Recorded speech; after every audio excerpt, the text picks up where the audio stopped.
one podcast, mining the Magic the Gathering community for salt. This is the Howling Salt Mine. It's the Howling Salt Mine. The Howling Salt Mine.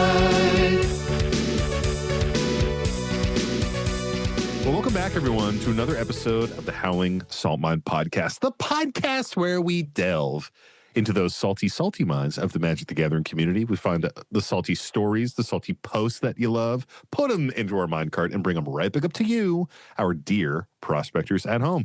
As always, I'm your host, Sam, and I'm joined by my two lovely co-hosts, Mike and Tony. Say hey, guys. What up, what up, what up? Hey, guys. Hey, guys, indeed. And before we go any further, we got to shout them out, our nice tier patrons. And, of course, we have Accidental TPK, Alex Balix, Dr. Black, and ZZ. Thanks for being so nice, y'all. We appreciate you. Guys, we're fresh off. At the time of recording, we are 6 days off from Halloween. So is that fresh? It's, in like the grand scheme of life, it's pretty fresh. It is pretty fresh. I actually am interested in what we all did because I think it was all very different. Yeah. And so I'm curious. Well, you start. I will go first because mine's fast. I unexpectedly went to dinner at a Chinese restaurant with two of my friends. Got not like fucked up, but we were feeling a little good on a bunch of Sapporos. But full off of a lot of Chinese food though as well. We were like, yo, we should grab a cocktail. We went to a cocktail in Harvard Square in Cambridge, which the amount of like on Halloween, I took the T home from work, which is like the subway system that we have. And man, on Halloween, it gets fucking wild. Like, everybody's in costumes. There's like people are going into Boston and going all over the place. And there was one person in a Maleficent costume that I got a shout out because it was so good. And like the rest, and they're listening right now, which is crazy. They probably are, which is nuts. As I got off the train, I was like, I'm from the Howling Salt Mine. Handed them a token. Yeah. And I actually got shit talked at work because I didn't wear a costume and I did go into work that day. And like a lot of people did. We have all these co-ops. So we did have like a little mini Halloween costume contest. And we have like 30 co-ops that work contest, whatever. Contrast, guys? I can't speak. Shut the fuck up. But so there was like 30 of these. Our logo has a dragon on it. And dragging these nuts right over your face. And literally like 30 of the co-ops were wearing these blow up outfits. So you could hear them as they came in like a herd around the corner and walking all over. Wait, are it these was like honestly so funny? Are these like Portland Frog blow up outfits? Is that they have like legs built into them and it's like they're riding the dragon and it's like blown up. Okay. So kind of similar to like the T-Rex one. Yeah, not full up.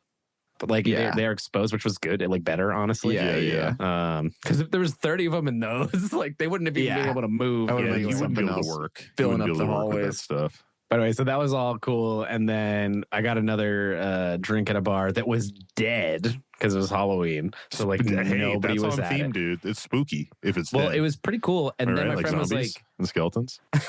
well, my friend was like, yo, we should go watch something scary, which I don't like to do. I don't like that. I don't like it at all, but I did it because it's Halloween and it feels like it's the thing. And so this is where you find out that I also am easily peer pressured. And so we watched the It Welcome to Derry series. It's on HBO right now. And like for the past like 3-4 days, I've just been having nightmares about it. So, and this is why I don't like this shit because I like can't walk past a drain or fucking shower for 5 days. And everybody else is like, oh yeah, whatever. I was kind of spooked in the moment. And I wasn't even that spooked in the moment, but it just like, I can't, it's the worst. I haven't had a nightmare from watching a scary thing in like 2 decades. Like all my nightmares are just like horrible things happening in like real world horrible things happening in my life. Like, everyone's dead that I love, or I'm really stressed, or, or something stupid where I'm like, I have to defend my college thesis and I never even had to fucking do that in real life. Yeah. But now I have to do it. And they're like, you're and unpracticed. and you have to run the mile in gym. And I'm like, what? At the same time? Like, that's always my shit. Do 5 pull-ups now. I'd rather die. That's funny. Mike, do you want to go next? What do you do on Halloween? Mine was not as. I mean, mine had moments of greatness, but the unfortunate part was I ended up needing to work pretty late to put out a fire. So You that was did. not I remember fun. that. But so I kind of missed trick-or-treating, which was unfortunate. Did you get trick-or-treaters? I don't Did you know. have your light on? Oh, you don't even. Oh, you weren't even like we're on home. the You weren't third like floor. working from home. Yeah, You you're were also in like a condo. I was at home, but we're on the 3rd floor. So we normally would like go down and sit out basically and just give out candy. As I people envisioned come you by. having like your light on or something and hoping they ring your doorbell or put like a sign that says like trick or treat. Yeah, kids are And gonna then- buzz into your building. No. Then you go and you throw candy out the window at them. You're like, if you catch it, I'll send you another piece. It's funny, actually. That is what we did, but no children knew to open and ring our doorbell, so we didn't throw any candy out of the. So you just got to keep it off. Sounds like a fucking win. Yeah, but I did. Then we did. We went over to Pearl Street. We went over to the local bar. Hell yeah, and got to see some other people in costumes. And I wore an orange sweater and a green hat as my my minimal costume as a pumpkin. I love a minimal costume, man. Me too. For a long time, my joke was that my aim was to have enough of a costume to make it into the group picture, but not enough of a costume that anyone would suspect that I was in one if I was walking around. Yeah. So a lot of like lumberjacks, a lot of like pumpkins. I wore the Howling Salt Mine sweatshirt to work, which I basically never wear, but it's the one that's super faded now. Like you can't even see it. # bonfire. And then it's good merch. Just like it's good. jeans. My one coworker, as soon as I got in, he was like, "Yeah, you didn't bother to try." And I was like, "Dog." And Man. like he's like a pretty quiet guy. It was honestly so funny, like coming from that one coworker, because he had like a Superman T-shirt on, and he was like, "You couldn't even do this." Like, and I was like, "Come on, You're dude, like, fucking call obviously, me I'm out." Sam from the Howling Salt Mine right now. Like, please. I was like, I'm a washed up podcast host. He's like, "What?" He's I was like, nothing. He's like, yes. And what are you dressed as? Yeah. How about you, Sam? What'd you get up to? So my Halloween was super cute. It was very fun because last year at Halloween, Evelyn was like, quick maths, 3 months old. So she wasn't really in like a position to, or maybe fucking 4 months old. I don't know, math. She wasn't really in a position to like trick or treat. Right. Yeah. Or like even dress up. Like I think I was we gonna say you couldn't even really cat. dress her up. We had like a little black cat outfit that we put her in, took some pictures, and then took her out of it. Yeah. So this year, she's like walking around and she's like can, human say this a time. couple things. So we got her this cute little like duck onesie. When did you order it, Sam? Like 2 days beforehand. Oh, I know. I ordered it 2 days beforehand, and the first time I ordered it, I sent it to our old house, and I was like, "Fuck!" Oh my So God, I dude. canceled the order, and it was like, "Sorry, we can't cancel this order." So I was like, "Well, I'll just fucking buy a second one, whatever." And then literally I forgot that the next day, Evelyn had a doctor's appointment, which our doctor's still in our fucking old town in Rhode Island. So I was like, I could have just fucking picked it up. I could have just driven by and picked it up like so easily. Anyway, so now we have 2 of these duck costumes. So it's just like a fuzzy, like full duck suit, sort of like not like a baby onesie, but like the full outfit. You know what I mean? Yeah. Super, super cute. Evelyn loves ducks and says duck all the time. She goes like ducka, ducka, ducka. It's like one of her first words. So we went to, there's like a part of our town that like a downtown area that like we had a feeling would be kind of busy because like we're sort of on like a busier road with no sidewalks. We were like, are we really going to walk around here and try to trick or treat? So we're like, let's go downtown, like park, find like a little safe area to walk around and like trick or treat. So we found this street, and man, we hit the fucking jackpot. Like we're starting to walk down the street. It's a little earlier because we went out when it's kind of light because Ev is very young, and but man, we just felt weird about it. We were like, what the fuck are we doing? Like, do we just like walk up to people's houses? Like what? Like Evelyn obviously can't eat candy, so clearly we're just gonna take the candy and eat it. So it's like this kind of weird thing where it's like, what are we even really doing here? Like we set out to trick or treat, but like Evelyn can't ask for candy, and we're just kind of walking around, and like not many other people are out. And then slowly the street really started to fill up, and we started to like get a little more confident with the trick-or-treating process, walking up to houses, chatting with people. So as we're going up the street, the first few houses we walk by, we're just like, hey, like, happy Halloween. We don't really walk up and like get candy, and people are just kind of waving and stuff. And then we finally pass by this house, and the people are like waving us down. They're like, come get some candy. And we're like, all right. They're like, you guys need candy too. And we're like, okay. And we're chatting with them, and we learn that this street, we're talking to them and we're like, oh, is it going to be a busy night? And this lady like takes out a clipboard and like, they're like, oh yeah, we'll count it as 3 even with the baby. And they do like 3 dashes. And we're like, oh, do you count all the people that come through? And they're like, yeah, we usually get 700 to 800 trick-or-treaters. Oh my God. This is just your street?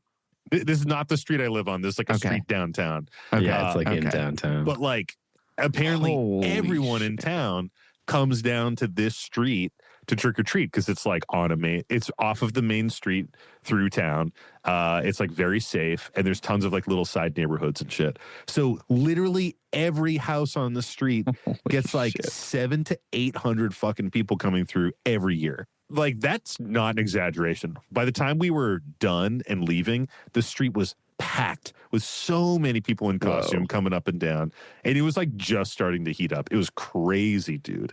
And that is like unheard of. This is kind of why I wanted to talk about Halloween, because it's really cool, because that's so unheard of. Like when I was a kid growing up, I trick-or-treated, I don't know, till I was like 14 maybe. Like I just wanted free candy, so I was doing it as long as I could. I remember the last year I trick-or-treated, I got comments about my deep voice. They were like, you don't sound like a kid. I was like, give me some candy please. But my parents would only ever get like, I don't know, 20 people at our house. And like nowadays I think they're lucky if they get like 2 or 3.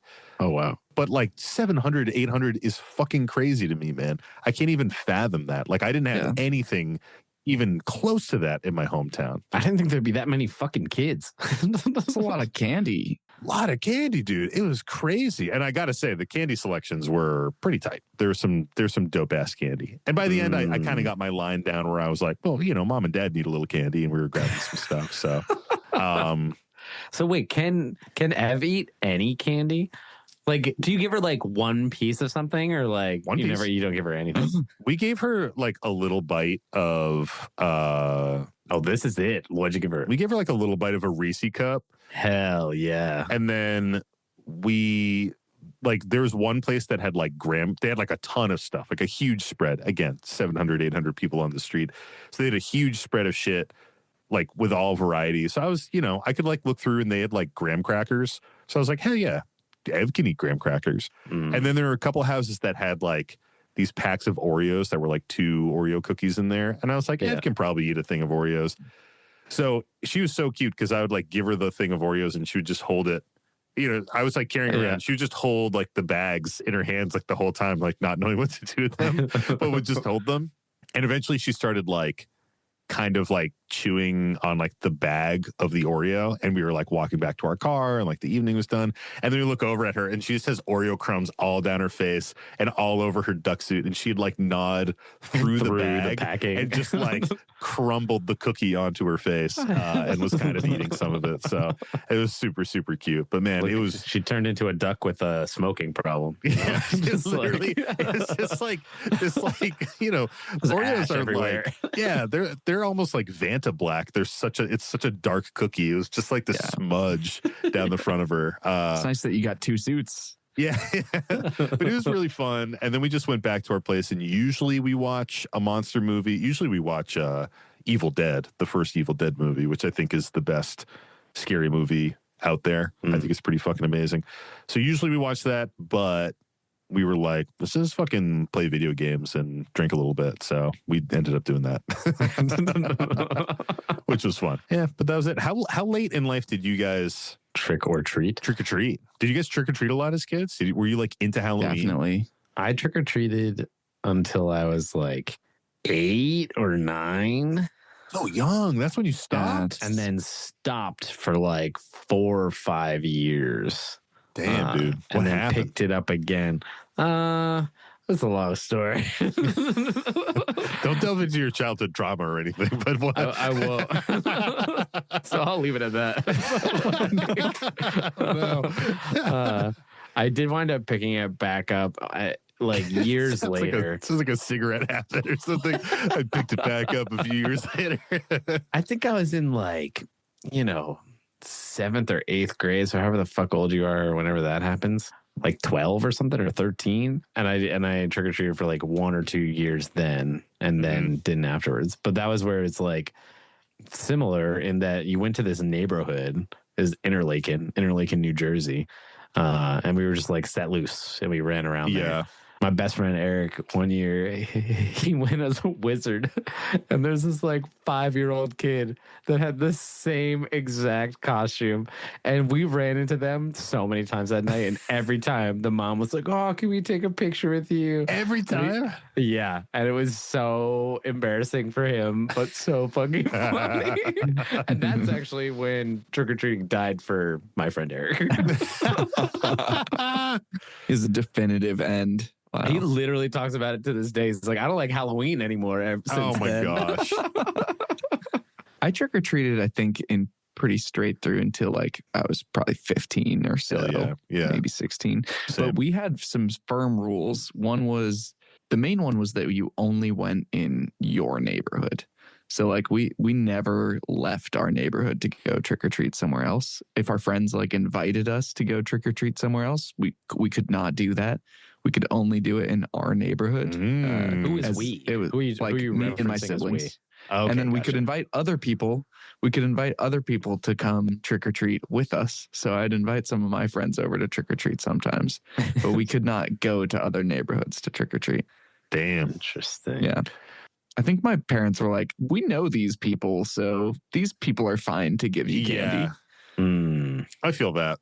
We had like a sprawling network of neighborhoods, and basically I grew up in like a beach town in like the suburbs, so everything is very walkable, and I would like ride my bike all over the fucking place and stuff. And it's just like neighborhood on neighborhood on neighborhood, all these like nesting roads and stuff. So we would just walk for like 4 hours. I'd go to every house and walk like 12 miles over the course of the night and come back with like, I don't know, 15 pounds of candy. Like I'd fill up half like a pillowcase, man. Like it was crazy. Yeah. I remember like, taking a pillowcase, and that's when I was like, this is when it was fucking real. Like my sister, like she's super into cosplay and stuff. And like when she was younger, she was really into Halloween because of that like budding interest. So I think because she was down to like just get dressed up and like continue to trick or treat as she got older, I was just like, of course I'm going to go. Like I'm just going to go with my sister as well. Like it's fun to dress up and fucking free candy, dude. Like, are you kidding me? Like, give me a break. Like my parents never really bought us candy or anything. So that's why I have such a horrible sweet tooth now, because I was like deprived it as a kid. Did you find any nerds this year? Nerds? Like nerd candy? Yeah. At houses and stuff? Yeah. Oh, yeah. Well, I asked because that's like one of your favorites. So I was curious if you let try a nerd. There is a dude who had nerd gummy clusters in his like bucket of candy. I was like, you got the good shit, man. No, I didn't let Ev try that. It's just like, I don't know. It's a little too hard for her to chew and a bit of a choking hazard. Might as well go to someone who's going to appreciate it for the fine, refined taste that it is. Exactly. Like a softer Reese cup seems to be right up her alley. Like the Nerds gummy cluster, I don't know if she could really handle that yet. We'll see. Can't handle the heat, Maybe next year. But yeah, man. I love trick-or-treating. Like I said, I did it up until I got comments about my deep voice. I think maybe the last time I trick-or-treated, me and two of my friends all dressed up as Conan O'Brien. But like none of us looked like Conan O'Brien and none of us had like the long hair. So we were just like three kids in suits walking around and people would be like, who are you guys? We're like, we're Conan O'Brien. And they're like, the late night talk show host? We're like, yeah. Because we're in suits. Yeah, okay. I remember it being so awkward. Oh man, there's one year where I was Goku, but my family was like very we didn't have a ton of money growing up, so I was like making a lot of my own costumes. And my costume, like it was like a blue, an orange vest, orange pants, and like a blue shirt and stuff. It was not good. And then I remember it was like raining and super cold that night, so I had to wear like a rain jacket. So I just didn't look like I was just as anything. Did you do something for the hair? I had like gold spray paint in my hair or something like that like spray hair dye. It was not a good costume, Like I said, you gotta find a picture of that and send it to me. Does not exist. There's no photos it has of that. to. There's no way. There's definitely no photo documentation of that. I would have the photos if it were true. I think that's why my sister got into cosplay, because all of our costumes sucked as kids. Like they were so bad. She's like, I gotta do this we again, had no but money. better. We were just like making them out of old clothes we had. Whatever trash he had lying around. I remember some great trash costumes. I had one that was like I was just a headless something, and we just took one of my dad's like sweaters and cut the middle out of it, and my head was just there, and we had like the arm coming around holding my head. That's great. That's high quality, dude. It was great, yeah. But it was just an old sweater and some styrofoam that we used to like pad it out. That's still way more work than I put into Goku, man. I think my best one was I went to like an army surplus store and I got like an old gas mask and I wore that, and that was pretty rad for a while. I meant trash like created from things that were no longer used, not trash costumes like bad. I mean trash like goated, dog shit quality. No, for sure good. Like bad, horrible costumes where people are like, "Are you even dressed up? You just want my candy?" Well, what kind of candy do you like, guys? Do you like it all sweet or actually real quick, top Halloween candy? What's the thing that you would eat first and what's the thing that you'd save for last?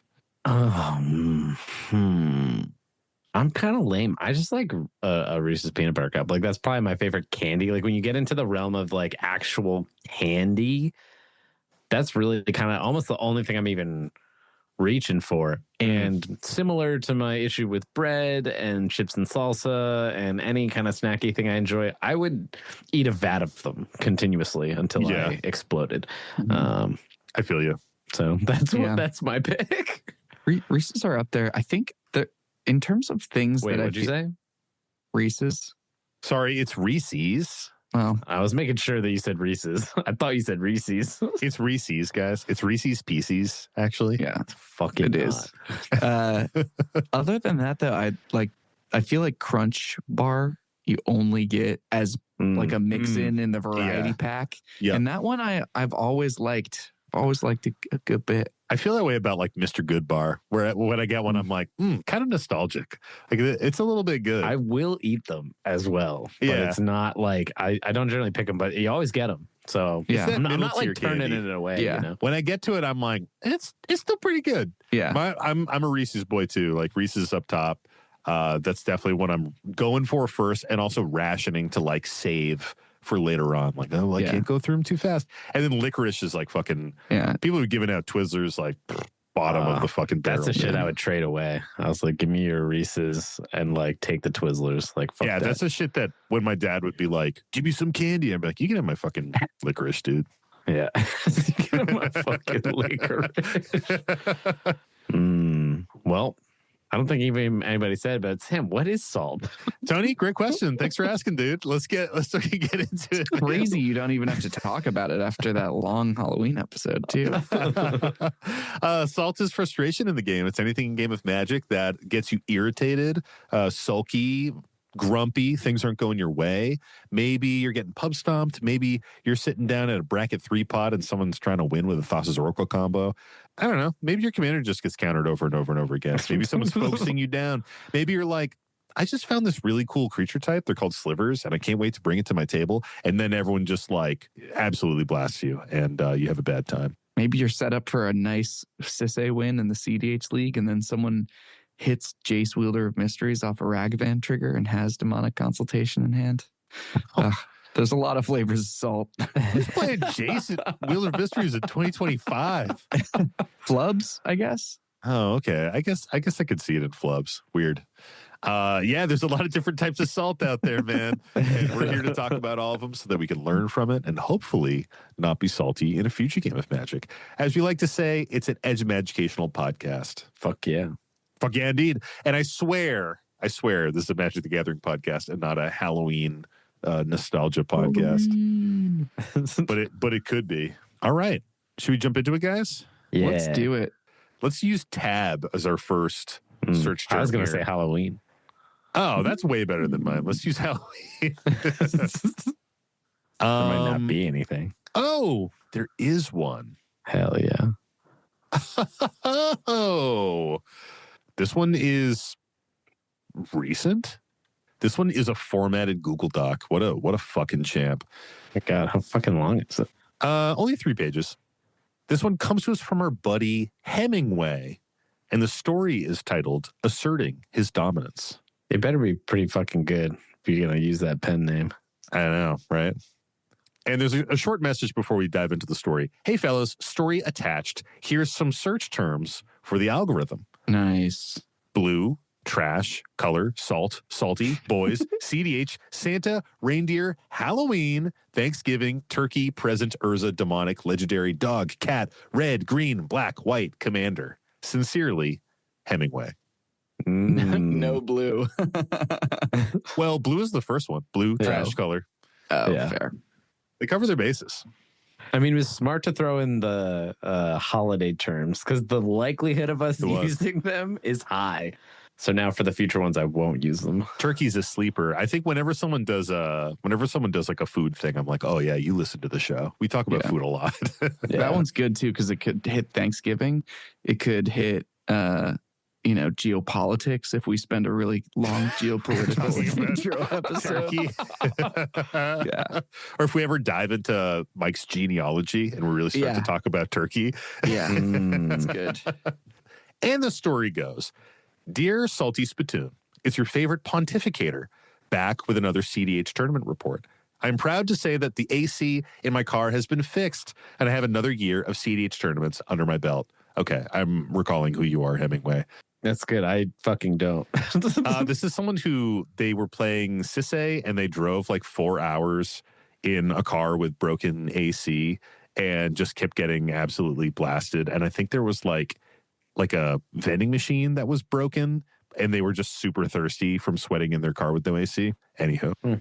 That literally doesn't ring the slightest of bells for me, but I believe you. Let's keep going. Hey, we can't all have perfect memories. I listened to every episode 4 times, so I'm starting to place in top 16 and top 4 consistently, mostly due to the fact that I am piloting everyone's favorite partner pairing, Timna and Crom.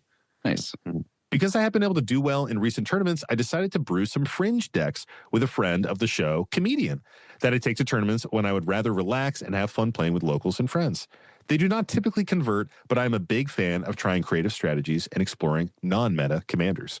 My story today comes from Ashland, Ohio, at a store called Eldritch Bastion.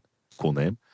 They were holding their monthly cEDH tournament, and I chose to bring one of my fringe lists, Tatsunari Toad Rider, a deck that I call Senjutsu, after my favorite manga character, Jiraiya Sensei. Just a that's for you, Mike, you Naruto boy. Yeah. I mean, it's a great character. Wow. It's kind of a perv. You know? I was about to say, wow, Mike, he's a pervert. And you said he's great. Yeah. I said he's a great character. I'm not implying he's great and a character. I have some excellent games in round 1 through 4, putting multiple wins on the stack, but never quite getting there. The deck takes most of the game to get to critical mass of advantage and ultimately wins with a Hullbreaker horror combo that bounces and recasts the enchantments on the board once it makes infinite mana to drain the table with Kami's Blood Artist effect. That's the Toad token that you make. We'll read it, folks. We'll get there. The Salt comes in at the beginning of our round 5 game. I was looking for my only win of the tournament, and was placed in seat 4, so I knew it was going to be an uphill battle. The other decks at the table were Malcolm Vile in seat 1, piloted by a close friend, an overall awesome guy and player. We'll call him Coop. In seat 2 was a newer player on Timna Malcolm, also called Clue Farm. We'll call him Blue.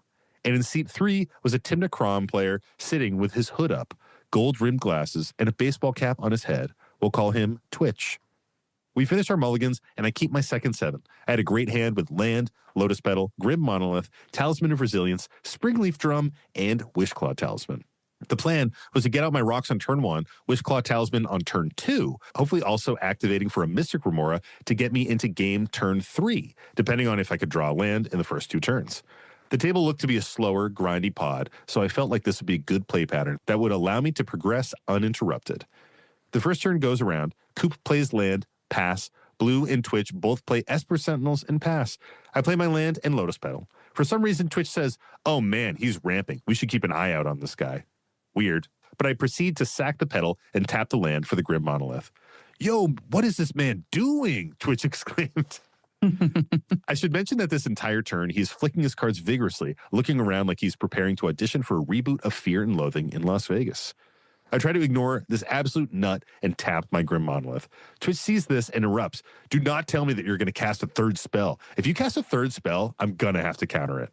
I am flabbergasted. Is this man seriously about to waste a Mindbreak trap on a seat 4 Tatsunari player casting a Talisman of Resilience? I show him the Talisman and ask, trying not to match his intensity. I play almost weekly now, so I rarely get tilted in a competitive game. "So if I cast this Talisman, you're going to Mindbreak trap it?" I ask. "Yes," he says, trying to egg me on.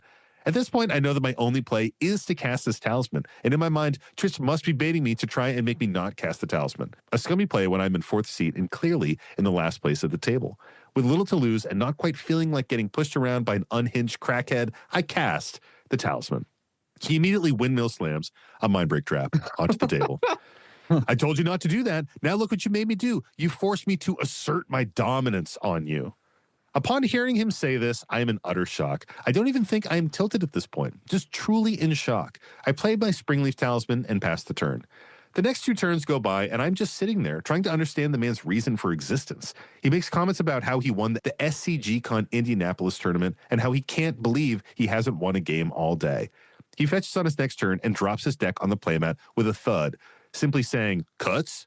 I refused to cut his deck. I was upset not because I was blown out in the most ridiculous way possible, because this man was acting this way. And if he was doing this to me, I could only guess that he was doing this to other players that could potentially be playing their first cEDH tournament here. The format is already known for tough political decisions, drawn-out games, and gaslighting at its worst. And as someone who is extremely passionate about cEDH, I did not want this person winning this game.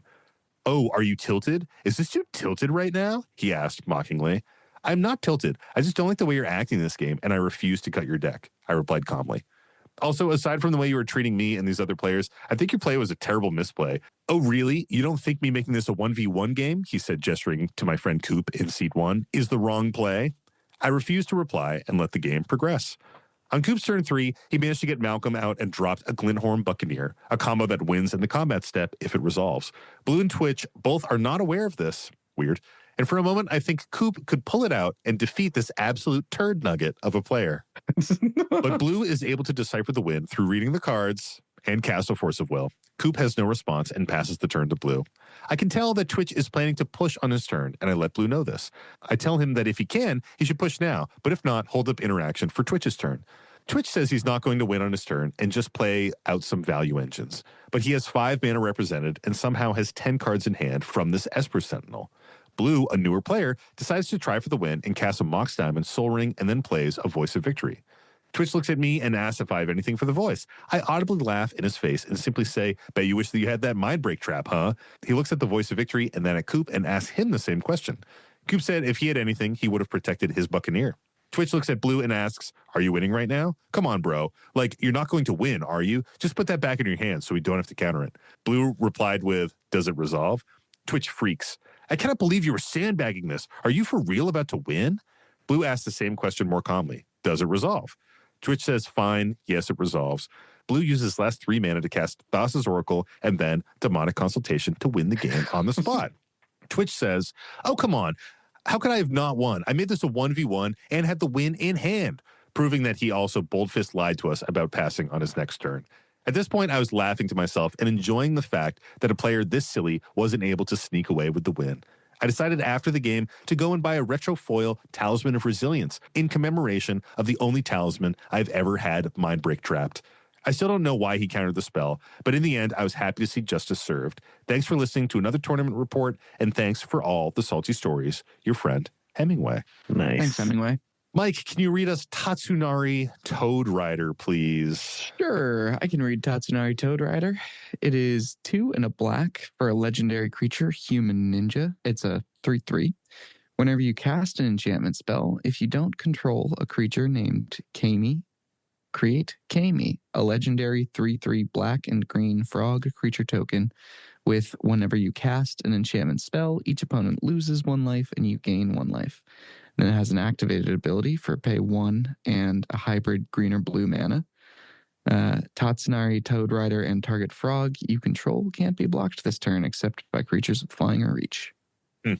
Interesting card. Very. So basically, the most important part is it putting a token into play that has whenever you cast an enchantment spell, each opponent loses 1, you gain 1. So it's saying it does whole breaker horror loops with an enchantment in play somewhere. And they did send us a list, which is pretty dope. Neat. Yeah, interesting list. Weird behavior from this player. The Mindbreak trap on the talisman. How do we feel about that, guys? I mean, it was just like unnecessary. Like that in particular, like I understand like nuking somebody's setup, but to waste a Mindbreak trap on it, like if it was, I don't know, a Soul Ring and they used a mental misstep or something. I know they're different cards, but I'm just like, yeah, you hit such a low value thing. I get 5% of the conversation around like neutering that player. Like that player is no longer in the game if you do this. Mm-hmm. But like if you can't then back up stopping everybody else, like you've just wasted interaction on something that like didn't fucking matter. Yeah. Mindbreak trap is just so powerful. For people who don't know, it's a 4 mana instant. If an opponent casts 3 or more spells this turn, you can pay 0 mana rather than pay its cost. And it just says exile any number of target spells. I think it's a 5 mana instant. No, it's 4. No, it's 4. It's just 4. What it's a 2 and 2 blue. fucking card. Yeah, I'm reading it right now, baby. It's such a powerful card for so many reasons, but mostly in cEDH because when people are going for their win, they're often casting multiple spells in that turn. Like a Underworld Breach win generally requires you casting, X amount of spells every single turn. And if someone is putting like multiple Brain Freeze copies on the stack, casting it, getting that Storm trigger, putting all the Storm copies on the stack, a Mindbreak trap can just get rid of all of them. It can also... It exiles them. It doesn't even counter them. It exiles them. Yeah. So like it's sneaky in how it does it. Like it's fucking wild. It's great. So, I mean, if something's uncounterable, you can just get rid of it. And especially for Underworld Breach wins when, sometimes if you counter a spell, it just goes in their graveyard and they just fucking cast it again. Like you said, Mindbreak trap exiles it. So it's a weird card. Like for non-cEDH listeners, it's a very weird card to counter and early play with because it's so pivotal in stopping specifically like winning turns, like very common winning turns. Mm-hmm. Yeah, this kills me. And the part that I feel really sad about is this player they're not learning from this moment. They're coming out of this game thinking, I was cheated by this game. I played everything right. I was supposed to win. And this player misplayed by, playing their silence effect and then going for a win. And I was robbed by that. Yeah, and that, I just, it's sad. Like, I feel like it's really tough when someone doesn't just accept that maybe that feedback of, using this interaction early was wrong. And I feel like it's already hard enough. Like I think the post calls out a great point of like, it's already not hard enough to play the format. It's already has a ton of depth in terms of the politics and the decision making that you're doing. So when that depth is just kind of like not there for a player, or they're doing stuff because they think they've got it all figured out and aren't willing to explore it anymore, it just throws everything out of whack. Yeah, and like Hemingway was saying, this is something that for a newer cEDH player could definitely bully them into making a decision that doesn't advance their board state, you know? Like, politics and cEDH is just kind of a core part. Like, you can't really get away from it. And sometimes one of the best things you can do is threaten a counterspell and somebody doesn't make a move. You know, like the best counterspell you have is the one that you don't have to cast, kind of train of thought. But you usually threaten something that's going to be a problem and try and delay that problem. Yeah. This talisman just isn't it. You can't just bully people over every spell they cast because, one, your words are going to lose their sting. Like, people just aren't going to give a shit. They're going to still cast stuff. And maybe you call them on their bluff and they fucking counter your stuff and then you burn through your counter magic, you know? Yeah. So you can't do that like all the time. And to be so inflammatory over like a fucking Grim Monolith, like, yeah, it's, you know, 2 mana tapping for 3 colorless. Like, what is someone going to drop on turn 1 that is so threatening for? It was the talisman. It was the talisman that they dare cast. Oh, yeah. But what I'm saying is, like, the threat of 3 colorless mana, I just can't think of anything scary enough on turn 1 that's coming out of that's gonna make me have to drop a counterspell regardless, you know? Even before you get shown the talisman, like what's 3 colorless mana getting you? 2 mana rocks? A soul ring and a talisman? Another rock into the 1 ring. Yeah. It's not frequently leading to much. And if it is, you Mindbreak trap the thing it leads to. Yeah, exactly. If it is, you wait for the thing, and then you jump on that, you know? So yeah, it's just super strange behavior. There was a fun moment of justice though when they're like, I bet you wish you had the Mindbreak trap now, so that you didn't have to like. And that's the piece where like, oh man, I'm really. That's where you're admittedly, I'm guilty of I'm guilty of saying this kind of shit to like you, Tony, even when it's a way more valid when it's a way more valid time for you to have used whatever your interaction was earlier. But it is the worst because as soon as you say it too, saying it means immediately that person's never gonna recognize that there was any possibility that you were true. Yeah. Like as soon as someone is, as soon as someone says, "I told you so," than me. In any extent, I know, and I'm saying that you get more credit than this. Yeah. But as soon as it is said, no one's. I'm saying I never expect you to listen as soon as I say I told you so because it's so pretentious and annoying. Yeah, exactly. So, like, it writes the case off, but sometimes it's worth that satisfaction. And I think in this instance, it was worth the satisfaction. Do you think they should have just not cast the talisman? No, because how much are they really gaining if they're So hang on, I guess the real thing there is like they didn't gain. Well, like, I guess I don't understand what else they had in their hand that they would have gained by casting it, because on the next turn you just cast it anyway. Like, you're not losing mana. Like, you wouldn't have had the Grim Monolith anyway, you know, because you've already tapped it and then it's like done. So like, if you just kept it up and they're like, whatever, if they're going to be crazy and just cast it on the next turn instead, like I don't think it's correct. I understand why they did it, but sometimes I feel like there is a world where, like you said, people will threaten it. And sometimes you got to be like, all right, well, if I just don't cast it, then we're good. And sometimes you got to like tell them I'm not going to cast a thing or like be more vocal about it. I feel like I've realized this a lot in recent cEDH games where somebody goes to like remove Ob or something because they see an all will be one in exile. And I'm like, I just won't cast it. What if I just don't cast it? Will you like leave me alone? And they're like, okay. And then they do. And then it's fucking great. That was you and me in a recent game. Yeah. And it worked. You were like, I just won't cast it. And I was like, sick. Yeah. I'm not going to remove your shit. Yeah. And I didn't. And I didn't win that turn, but it didn't put me even further behind. And it was like a good thing for me. And then like further behind. And just to get even further behind.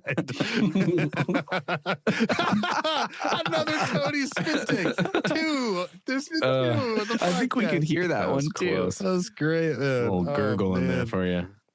Yeah, no, I mean, that's a really good point, Tony. Like, the play that they discussed was, you know, they had land, Lotus Petal, Grim Monolith, Talisman of Resilience, Springleaf Drum, Wishclaw Talisman. The plan was to get every rock out turn 1, Wishclaw Talisman turn 2. If you don't cast the Talisman and the Springleaf Drum on turn 1, you can still, on turn 2, cast the Talisman and then use the floating mana and the Talisman mana to Wishclaw. You just won't be able to activate the Wishclaw. Actually, I don't know if you just wouldn't be able to activate the Wishclaw. But it's not like the worst thing in the world. You can still activate the Wishclaw on turn 3 to try to get yourself back in the game. Couldn't you still play like Talisman, Springleaf Drum, Tatsunari? Yeah. There's like a few turns. There's a few different sequencing turns. I think I guess your land went on tap, so you could activate Talisman turn 2 or play Tatsunari turn 2. Like there's other options for sure. Yeah. The point stands where if you're trying to play super optimal, I guess, cEDH and someone threatens like this, and it's not like you're likely to play with this player again necessarily. Like, I think Tony's got a point. Maybe you have to consider if you do need to eat the bluff, if you can get the read that this player is kind of a loose cannon, which it seemed like you already did get the read on this player being kind of out there. But it's just so painful. Someone acting like this. Yeah, like you expect people to do such the main correct character plays. thing. Yeah. You expect all these different pieces. And that truly is just like a misplay from this person. Yeah. But eventually part of cEDH is also reading everybody else at the table and understanding what's going on. It's a higher level of politicking, my friends. It's some anime villain shit for sure. It's also very different than like a 1v1 format in this way, where in 1v1, if your opponent misplays, it's fine. Just puts you ahead almost every time. Them playing the suboptimal play is an advantage for you. Sometimes an opponent being bad in a cEDH game is worse for you than an opponent being decent. And loses you the game. And it like unevenly impacts you negatively. And this is clearly an example of that. And I also, the logic of, okay, I've reduced it to a 1v1. Dude, okay, and then I'm glad you losing got there. to I wanted to talk another about player. this. Like, oh my God, that's so embarrassing. You didn't make it a 1v1. That other player just won. Yeah. Like, how are you going to still be standing on, oh yeah, I was right. I made it a 1v1. It's like, that you lost to a third player? How? Yeah. How did you lose the 1v1 to the, it's like your coin flip landed on the edge of the coin. It's like ridiculous. Also, 1v1s often aren't good in cEDH, man. Like, you need other people to have interaction. Literally at the end of this, they go around the table and they're like, can you stop it? Can you stop it? Can you stop it? Like, sounds like you didn't need a 1v1 in that moment, dude. Yeah. So, like, that was just such a weird thing where they were like, you don't think me making this a 1v1 is the wrong play? It's like, I kind of do. Yeah. I think unless you have overwhelming value in a cEDH game, turning it into a 1v1 is so bad. Like we talk about all the time. There's a lot of potential win cons that people don't run, or we don't talk about all the time, but cEDH players talk about it often. There's a lot of potential win cons that could be run that absolutely blast one player out of the game, but that doesn't win you the game. Like having a smaller table isn't always a good thing, you know? Yeah. Sometimes holding that extra piece of interaction makes it your game a 60-40, right? Because you've got this ace in the hole piece of interaction if anybody tries to go for it. But if you use that interaction to make it a 1v1 and you turn it into a 50-50, you've lowered your chance of winning the game. Yep. So you do gotta think about whether you need those other players. You just gotta think. You gotta think about it. You just gotta think. You just gotta think. So what do we think about the salt rating here on this one? I think you just gotta think about it. To me, this is really high salt. I think just the behavior of this player, like the stakes of the game obviously don't fucking matter. You've lost all day. It's the end of the day. You're looking for like maybe a win, but it's not something that's going to push you to the top 16 of a tournament or anything like that. It's really just like, give me a moral victory at the end of the day, something to feel a little bit good about. But like the behavior of this person just sucks so bad. And we didn't even talk about the fact that they were like bragging that they won like a Star City Games convention cEDH tournament, or like, can't believe I lost games all day. Like, just like the attitude of this person is like, it's like all the bad stuff of cEDH like boiled into one person, where I'm like, this like insufferable main character anime villain energy, and just like bullying the table relentlessly and making the most inconsequential plays into this big political moment of like, oh, I could counter it if I want. Like, are you sure you're going to do that? Like, even when the person's like playing their fucking voice of victory, they're like, are you sure you can put that back in your hand right now and I won't counter it? It's like, motherfucker, I know you don't have a counter. You just asked 2 other players for help. Clearly you don't have it. It makes me very salty. I'm mad, like, just thinking about it. Dude. Yeah, me too. I mean, this is a sort of a triggering story for me. And again, I've already explained that I don't actually think Tony does this kind of shit at all. But and I think he does. 1%. There's 1% of it where I just sometimes we disagree on whether something makes sense or not as the thing to do, and sometimes it is involving like neutering a player like this. And man, it just sucks. And then when you're the player on the receiving end of it too, it's terrible because you want to convey like, I'm not upset because you Mindbreak trap me. I'm upset because you fucked up and you suck and like you genuinely are playing this wrong. But you're just gonna perceive me being upset as me being upset that you impacted me negatively, and I'm upset that you impacted like the game negatively. Yeah, it's terrible. It's so terrible. And like you said earlier, Mike, there's like once you're in that position, there's like really no place where you can forge that path of understanding because you're like, you're trying to be a little bit snarky, and that's not going to make someone be like, oh, wow, like they were just sarcastic to me. Do I need a moment of introspection here? Like it's just going to make them be like, oh, I got this dude so salty. Like it just sucks, man. Well, should we jump into another story, guys? Let's dig further in. Give me a little search term here. Choom. There's nothing for choom. Damn. Bus. Bussin'? No, just bus.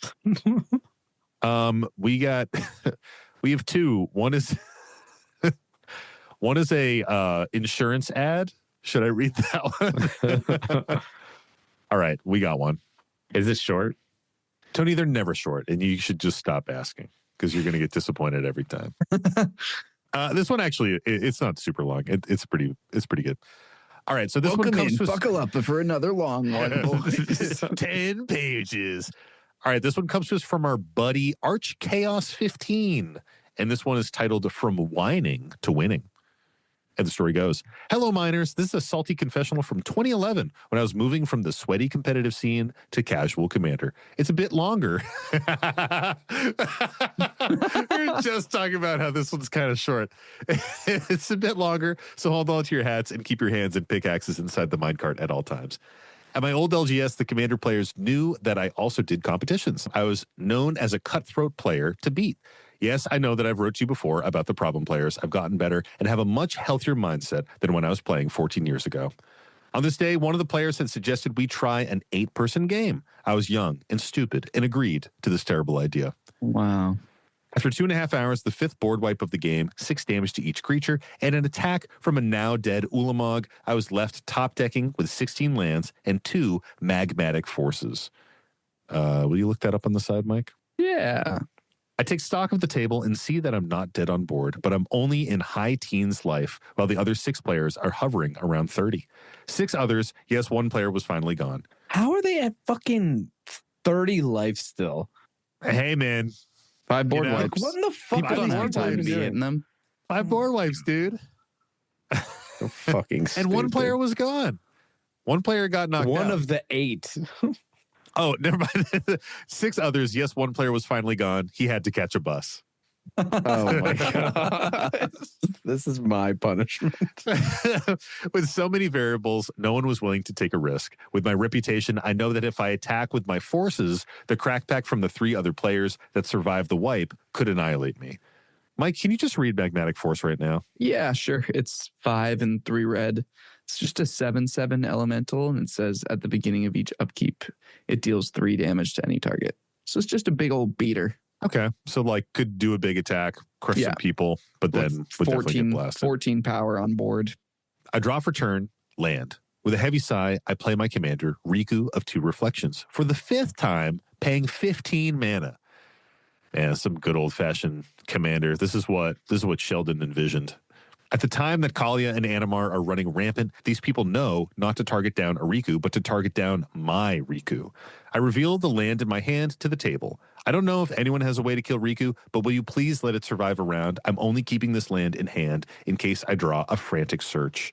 I get a few murmurs of approval from the table. Not that I would have been able to argue anyways. Play continues, and I'm kind of paying attention, but mostly thinking a Cultivate will at least pull some more lands out of my deck. Flame Slash can pick off something on the board. Even Ponder would help. It came back to me, and I drew. I forgot that I just added this into the deck. I looked at my board, checked life totals, and realized this is it. I can win. Wait, win? My emotions went from anticipation, curiosity, excitement, and defeated in just a few seconds. I remember that I had asked for a turn to let Riku live. If I play this now, then that might truly solidify that I must be taken out at any chance. But if I don't play it, then Riku could die, closing the window of opportunity and continuing to drag out the game. With another sigh, I think about how long the game had gone, how tired everyone looks, and how no major plays had been able to stick and deal some damage. Fine, if being the villain is what it takes, I'm going to end this game. I take a deep breath and say a slightly altered flavor text of magmatic force. Granted, it's the pinnacle of utter destructiveness, so what would you call 12 of them? As I cast a kicked, copied rite of replication. Nice. That is the flavor text of magmatic force. It's the pinnacle of utter destructiveness. Yeah. Destructiveness, what a word. Yeah. I pass the turn to my opponent, and then on their upkeep, each of my 12 magmatic forces target them to deal 3 damage for a total of 36. They have no responses and are knocked out. Next person's turn, same thing. None of the remaining players have more than 36 life or a way to gain life, and the game comes to a close. At the beginning of each upkeep, magmatic force deals 3 damage to any target. Well, that's also each upkeep. I had not put that together. Crazy. That's crazy. That's why in my brain I was like, "There's 8." Like, how are these people still so fucking high? That's wild, dude. I did also not. I thought it was just your upkeep. Reading the card explains the card, folks. I heard it. Tony gets the points here. I don't remember much after the game. Some relieved that the game was finally over, some upset about losing. Personally, I felt bad that my whining about my Riku dying is what led to the win. There's a chance no one even had any removal left, and my self-salt wasn't warranted, but it still felt bad. Thanks for reading. Arch Chaos, that actually wasn't that long. Game's got to end. Yeah, exactly. The game has to end. I think after a 2.5-hour game with 8 people, having some kind of big splashy win that knocks everybody out in sequence is like kind of the perfect way to end a game. Yeah. You shouldn't have been in this game at all. This 8-person game, like, I'm sorry, I just can't. Well, 7 at the time. Condone this behavior. 8 could have been 2 4-person games. Exactly. Literally. This makes it worse. We've talked about this exact fucking thing. Yeah. What the fuck are you people doing? That's the problem. Stop this. That's Fucking the problem. stop this. That's the real problem. Anybody wanna play submits with another all my story friends. that's got a fucking 8-person pod in it, I'm canceling it. I'm no longer going to allow it to be read. I will throw a fizzy. Yeah, it is becoming... It's sort of like the hentai playmat or like the stinky player in an LGS, where like the 8-person game is such well-tread ground when it comes to salty stories that, like, you know, we don't even really need to talk about it. Like, you clearly made a mistake, and like you said, could have just played 2 4-pods. But okay, that aside, we've covered that. What do you guys think about this experience of you posture and complain and say, I don't have anything. I'm just a baby. I'm just a little guy. Don't have any money. Is that a Broad City reference? Yeah. I'm just a baby. I don't have any money. And then you do. Suddenly you do. Yeah, what do you reach in do your about pocket, that? You pull out $500. How do you feel about that? Yeah, how do you feel about that, Sam? I think that it's a social game. It's a political game. And there's a lot of different game actions you can take that don't involve playing cards. And sometimes being a little whiny baby does get you the win. And that's fine. Yeah. Somehow I thought that's what you would say. What does Tony say? How do you feel about this, Tony? Mr. Please don't remove my Ob Nixilis. Hey, man. A win's a win. A dub's a dub, as they say. Thank you, Tony. Thank you. Case closed, everyone. It's fine as long as when you draw the card, you go, oh, didn't expect to draw that. Yeah. Literally. Or something to the honestly, effect. I think that is truly what makes it more okay. Or to even just make it known, like, hey, I ripped this off the top, so here we go. And then you just do it. So, because it makes it be like, no, I didn't just have it in my hand, cry about it, and then won the game as a result of crying. Well, I think that's like the real thing here is that they had the land in hand and showed it to the table. And it was like, I have 1 card in hand and it's a land. So there's really no suspicion that, like, they were hiding this card or something like that. Like, it's truly just luck of the draw, you know? You just had the heart of the cards live in that moment. It's fine. Literally, yeah. Agreed. Well, what do we think about the salt rating here on this one? I think Magmatic Force is pretty dope, especially when you have 16 of them, or 12 or whatever the fuck it was. Like, that's crazy, man. 8-person game. That's fucking high salt. What is there to say about that? Yeah. I think the Fucking salt here nothing. is all self-induced for the most part. It seems like people were pretty okay after 3 hours of game with ending it. It's okay to end games, and it's okay to have the heart of the cards. Yep, exactly. But it's not okay to play 8-player fucking games. You just play 2 games. Yeah, just play You'll be 2 okay. games. I think 2011 is around the time when I was playing an 8-person game, and took a long break off of Magic for a while. I've got the next search term, Sam. Tony, hit us with that sweet, sweet search term. It's 8, and whatever you find, delete them all. Just delete every message. It's a long search term. 8 and whatever you find, delete them all. Are there any results with that, Sam? Nice. Fucking get his ass, dude. I got him. The funny thing is that I searched 8, and the top story is another salty story from Arch Chaos 15. That is like a totally different title. I won't click into it. We'll save it for another day. We can't possibly read 2 stories from the same person in one episode. So give us another search term. That would be Arch Chaos. Yeah, that would be too chaotic. How about Chaos? Chaos. That's crazy. There's one from this guy. Yeah, this Arch one comes from Arch Chaos. I've got one right here. Ooh, and it's an old one. Oh, baby, and it's a brick of text. So let's get into it. It is short, but it just has no spaces. This one comes to us from our buddy Joe. And the post is titled, Get Fucked 4th Player. Me? With a question mark. Sounds like a clickbaity YouTube video. It does, dude. And the story goes, got into the podcast recently, been listening to a lot of episodes lately, and it reminded me of a little situation that happened at an LGS a few weeks back. Well, Joe, we appreciate your dedication. I hope you're still listening, because you sent this to us a year ago. The store I usually go to just has free play tables where you find an opening and sit down. I saw a group of 3 guys who seemed like they knew each other and asked if they needed a 4th, which they did. My commander isn't too relevant to the story, but I was playing Henzi. Guy number 2, we'll call him Clydesworth, was playing Disa the Restless. And the last guy in the story, let's call him Pilmington, was playing some commander with black. Isn't there another guy? Did we miss a name? There is a 4th player that we just don't fucking hear about. We have Joe, Pilmington, and Clydesworth. Isn't it And him? then the submitter. Well, he said he was playing Henzi. Guy number 2 was playing Disa. And then the last guy in the story was playing some commander with black. But there is a 4th person here. They're the ones that really got fucked. They're truly getting fucked. They're not even included in the story, dude. They're like, they don't even get a silly name. Archibald or something. Anyways, we get a few turns. That'll be the episode title. Archibald. Archibald or and something. something and Archibald. We get a few turns into the game, and it's fairly evenly matched, which I enjoy. You never know if power levels will be balanced when you play with random people, so that was nice. After probably 25 minutes, Pilmington says he has to go, and he's going to cause a little chaos before he does. Kind of a red flag, but okay, whatever. He casts Scheming Symmetry, targeting player number 4. Who's player number 4? Is that fucking Archibald? Clydesworth? Is that Archibald? He then proceeds to copy Scheming Symmetry, targeting Clydesworth, who isn't even at the table. He's in the fucking bathroom.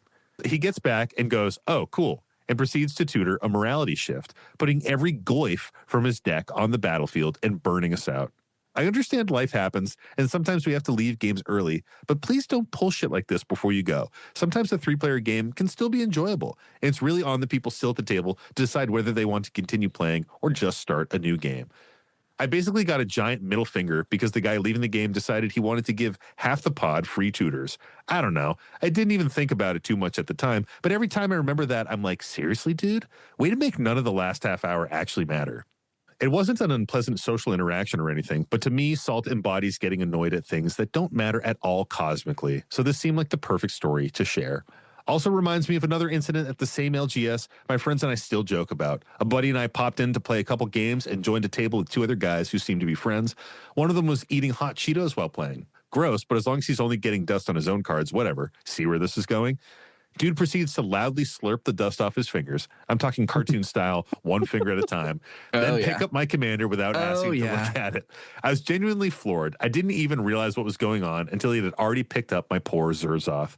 Kind of wish I'd asked him what the fuck he was doing, but I just told him to not touch my cards without asking next time, and I called it a night shortly after. Needless to say, the entire deck got a resleeve, and now I don't join pods where someone is actively snacking. Wow, a little 2 for short, sweet, and to the salt, Joe. Nice. A little double story. Thanks, dude. The Flamin' Hots, that dies. That's permanent. That's potent, dude. I eat my Flaming Hot Cheetos with chopsticks, and I recommend everyone out there does that. Yeah, it's I've the been goat way to do chopsticking it. snacks recently. Yeah. It's truly keeps your fingers dust free. It's an evolved era. Or you dump it in your mouth like a garbage truck. Oh, that's more what I do. Yeah, I just open the bag and I just shake that shit like into my mouth. Yeah. Dumping zone. And it's because I don't have chopsticks. Otherwise I would use chopsticks. Yeah. When I don't have them available, I gotta just fucking throw them back. You got to make do. You got to make do. I do think there's one line in this story about like this player's play making the last 30 minutes not matter. And I got some bad news for you. When you're hanging out, shooting the shit, playing casual games, those games don't matter. You're just chilling and playing games anyway. So there is an element of like, you got to have fun along the way too. If it's just how the thing ends, that can ruin it all. So that's a little bit of a bummer. That said, this scheming symmetry move is some bullshit. I would say though, I would if just you're in counter that a pod and you like didn't get a tutor, but 2 other people who are still in the game got a tutor, and you're like, okay, well now I'm just totally that's some bull. borked. Yeah, not about Also, that. I don't know. I mean, it doesn't matter as in like you're not going to get prizing if you win the game, but I still want to win. Like I still want to have agency in a game, and I think when someone takes a game action that like just fully takes it away just because they're like, hey, I gotta go, Yeah. Game doesn't matter to me anymore. It can't matter to anybody else. Exactly. I do get like it. that sucks, man. Like that.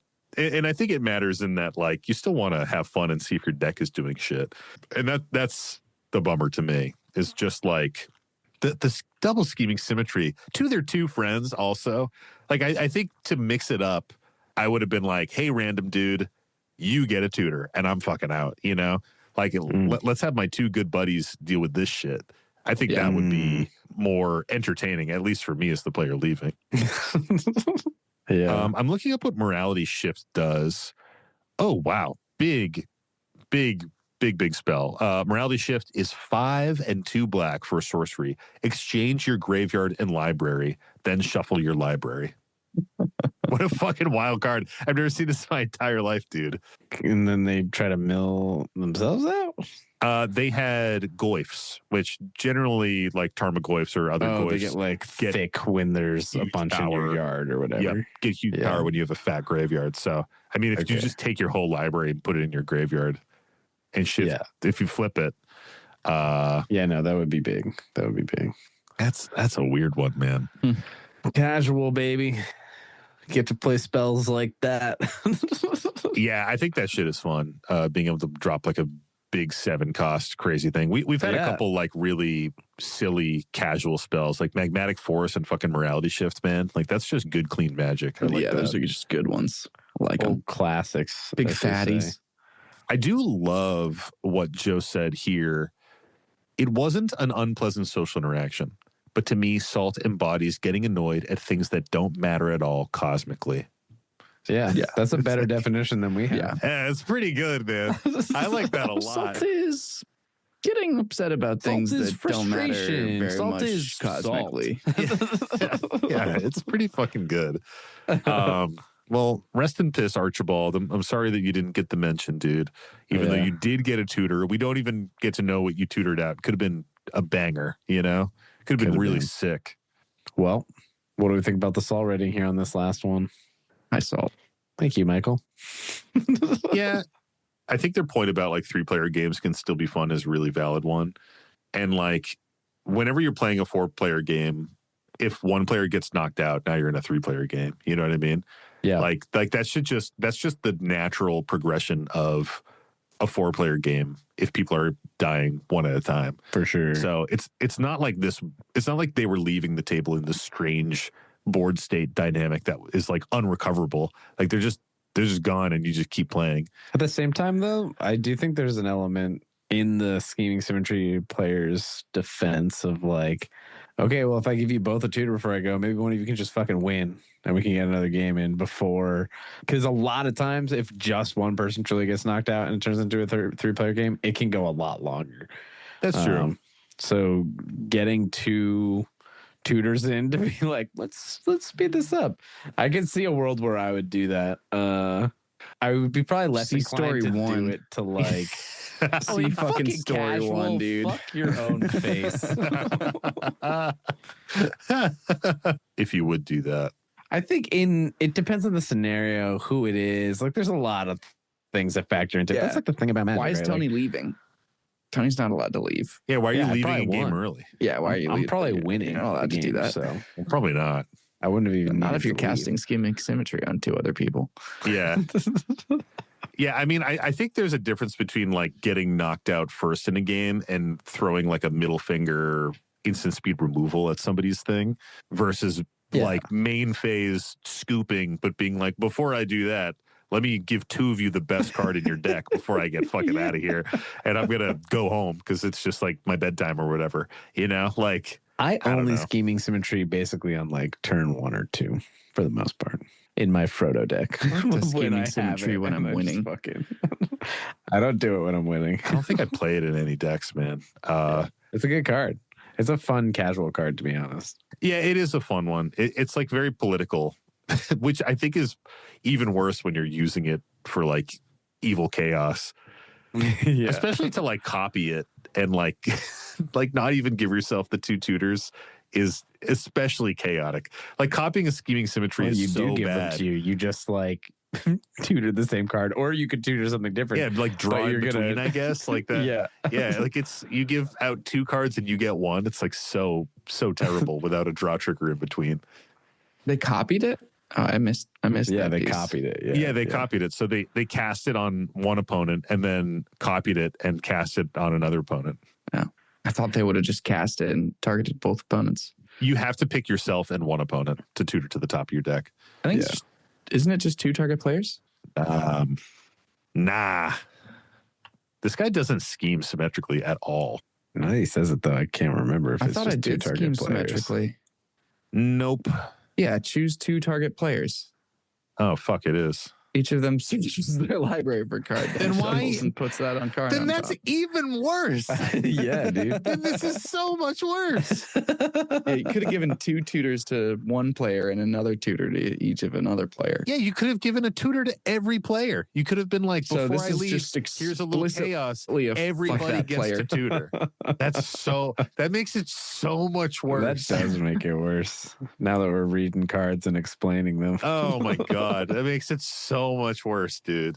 All right, That's well, so fucking stupid. let's get out of this can of worms. What Hey Sam, is it that time of the week?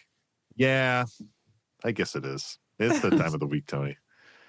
Well, what time Wow, is you it, guys are so baby? excited Lay for it. on me. It's the time of the week that comes every week. Every motherfucking week, baby. It's the time of the week where we say, Mike, Mike. Yup. what's the salty card of the week? The salty card of the week this week is. I don't have a song, so just fucking skip it. I'll put something in post. Or will I? Well, I kind of ran out of time this week, folks. So here, let me just wing something for you. A little salty song off the top of my head. If you're trash, you'll play blue. Cast a counter spell for 2. You force of willed my win con. So I'll tell you, fuck you. Well, Damn, thanks, Sam. That was fucking That was a tight. lovely, lovely salty song of the week. Thanks, guys. Yeah, I worked really hard on it, so I appreciate that. So well prepared in advance, so detailed. Thanks, dude. Yeah. Yeah, the lyrics were like the hardest part, but like all the all the music that I wrote by hand was also hard. Yeah. The salty card of the week this week is... I didn't know you could throat sing. That's really the interesting thing. Yeah. Yeah. Very They call impressive. me the throat goat for a reason. They call me the throat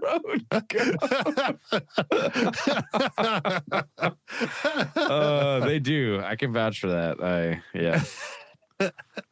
The salty card of the week this week is Ancient Tombe or Ancient Tomb. Whoa. Oh, really? It is a land. It has tap, add colorless. This land deals 2 damage to you. Tony, what do you think about this one? I think this card is like honestly kind of fair. Because like even in Commander where we have a lot of health, 2 is kind of a lot. Like every time you tap this, like if you've played a fetch land the turn prior, you got in like a shock land, and then your land for turn early in the game is an Ancient Tomb, like you're draining your own life, both in casual and in cEDH. It usually matters less in cEDH, but if you're playing like a black deck, like a lot of times it can be hurting, and those are the types of decks that are playing it. So I honestly think this card is like pretty fair. And dope as shit. So I can't imagine why people would, want to not like it and be like, oh, we need to get rid of this. Definitely a card that like it makes 4 mana commanders on turn 2 very possible as well. It's like a fun thing about it. So I just think about this all from like the Obnix perspective. I guess I've never really put it in a casual deck. So maybe people could be a little pissy about it there, where it's like, on turn 3, you're getting like a 6 mana commander out or something because you ramped like turn 1 and 2, and then this was your land drop on turn 3, and you're just like, yep, fuck everybody. But I don't know. I think it's fucking fun. Sam, what do you think? Yeah, it doesn't really make me salty. I mean, like Tony, I mostly am seeing this card in a cEDH context where it's just like a staple in the game. And, it's a staple acceleration piece in cEDH. I never am surprised to see it in a deck. I will say it is on the game changer list. And seeing an Ancient Tomb in a casual list does give me like a little pause. It doesn't happen all the time, but like, if you're playing a bracket 3 deck and this is one of the 3 game changers that you've chosen to put in, to me, it feels a little sweaty. I'm sort of like, isn't there something better? Like the tiny amount of advantage that you get from like casting something 1 turn earlier in like a bracket 3 game or like a lower power or casual EDH game. It just feels like kind of try hard. And to me, whenever I see something like that, I'm sort of like, it's like just build your deck stronger and faster if that's what you want. Like the chance to draw 1 land that has this acceleration. I don't know. It just feels weird to me. I do definitely get it there. And I think it's like one of those signpost cards for cEDH where like, it's like playing like a Gemstone Caverns in a casual deck, which would also, I would be like, why? Like, what do you got to prove here? Isn't there like a better utility land that you could put in your list? Not if you need the luck counter for your parry deck, dude. Yeah, right. This like literally came up. This discussion came up the other day in our Patreon Discord where somebody was talking about this person at their LGS who plays Gemstone Caverns in a bracket 3 deck. And I was like, I wouldn't be mad, but I would be like, why? Why is this in? Why? Like, I'd be stoked. I'd be like, cool, you're down. Yeah. You're down a card turn 1. And or when you play it mid-game, harder. it's just fucking colorless. Sucks to suck.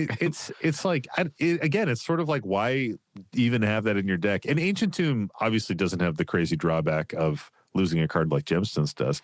But it does have that thing where I'm sort of like, really? Like, that's the card that you put in your list? Like, I just think in bracket 3 games or lower power games, casting a card 1 turn earlier or later is not as pivotal as it is in cEDH. So it does make me suspicious that someone is trying to like push for a sweatier build in a lower power thing. So I don't know. I think that's where the salt is coming from here is my guess, is that like it's this extra acceleration in a casual list that can kind of be a little off-putting and maybe a little game warping.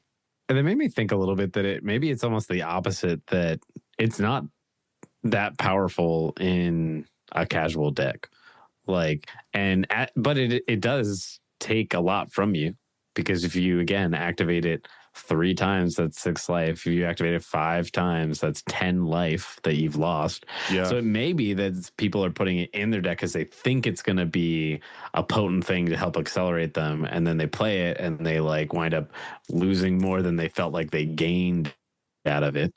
And then they're removing it from their decks because they're like, I had this in my like more casual deck and it just like wasn't really doing anything useful, and I felt like I was just like losing more than I was gaining, mayhaps. But I could definitely see that. Yeah, for sure. What do you think, Mike? I think y'all are crazy. This card is a land that can pretend it's 2 lands. That is very good, and I think that's very good regardless of if it's casual or competitive. And I think that 1 turn is a big deal in casual games. I think also the opportunity cost on it is really low. Like, yes, you're right, the life matters, but compared to like Gemstone Caverns where you're going down a whole nother card for it or something, this is just 2 lands on 1 card that you get to play with your 1 land drop, and it's going to tap for 2. And people freak out about like Soul Ring.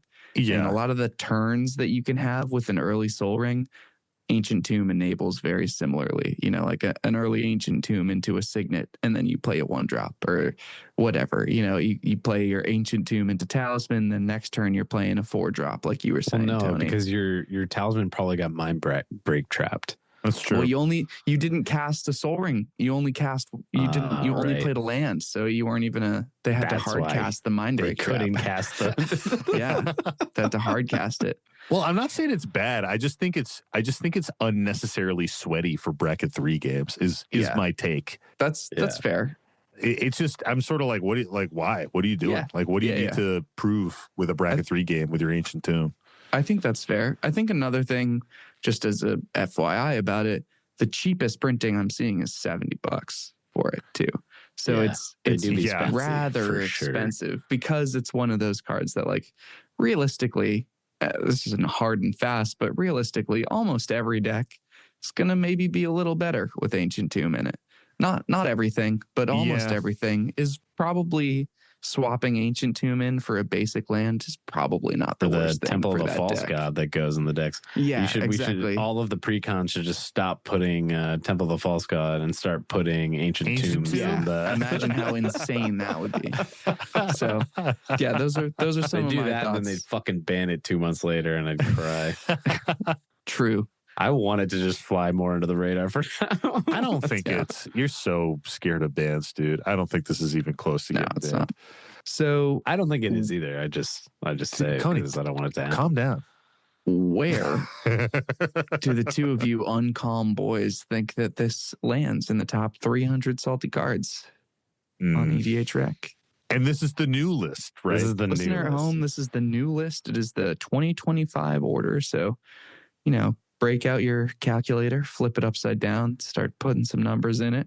80085. Nice, Tony. Nice. Got to put those in the other order and then flip it upwards. Why else would you put your calculator upside down? Yeah, it's 58008. Thank you, whatever. Sam. Shut the fuck up. And then you flip it. Yeah. Come on. This is hard. Or 5318008. Boobies. Yeah, or 1134 hell, which is a known bad word. Dude, are you kidding me? Yeah. That's crazy. Yeah. Dude. Okay. Do you have a guess? Or 1337. Am I right, guys? I am two Uber elites. I have a guess. All right. Hit me with them. Too. My guess is 206. Oh, mine is 125.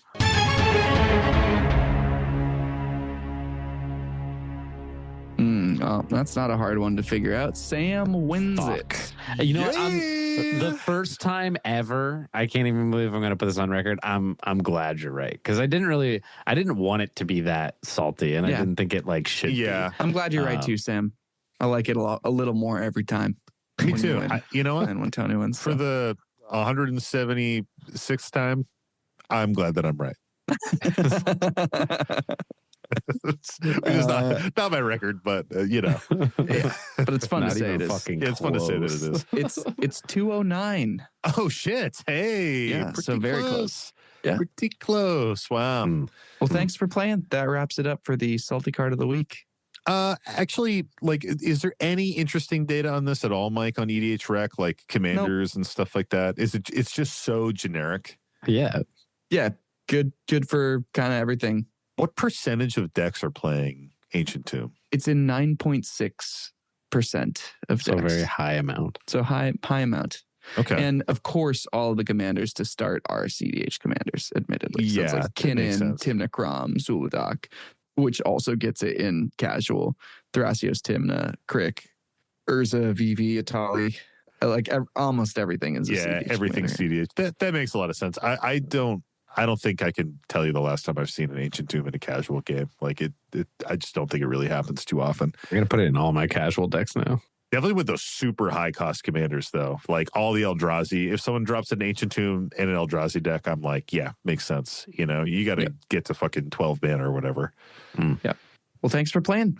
Thank you, Mike. That was a lovely salty card. And thank you to all the good folks at home out there for listening to another episode of the Howling Salt Mine.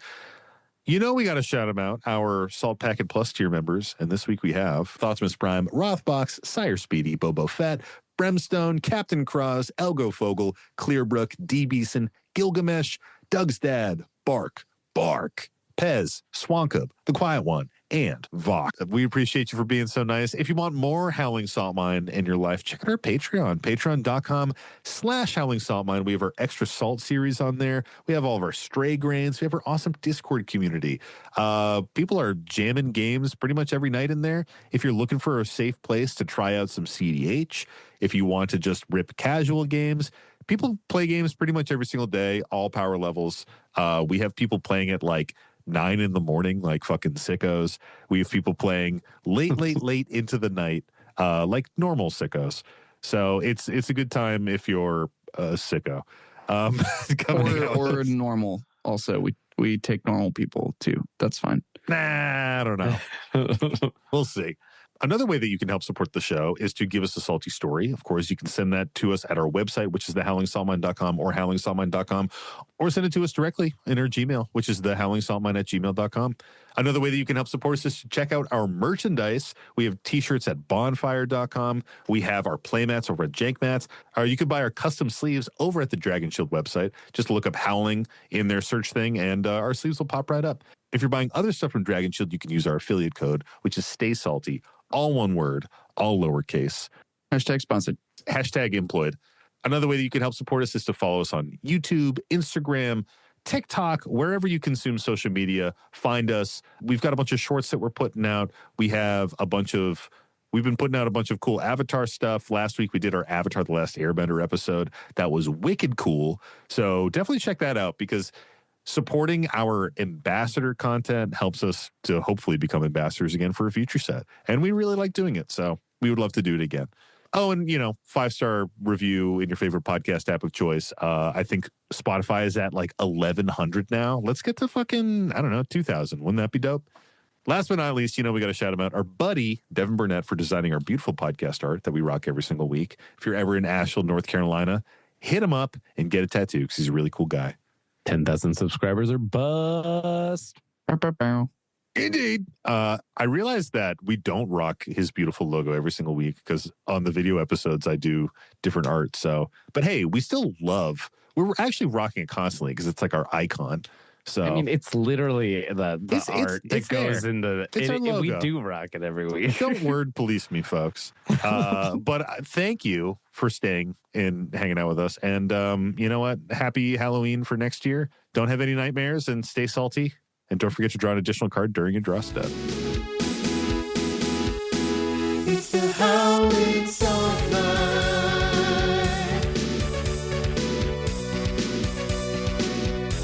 The Howling Salt Mine.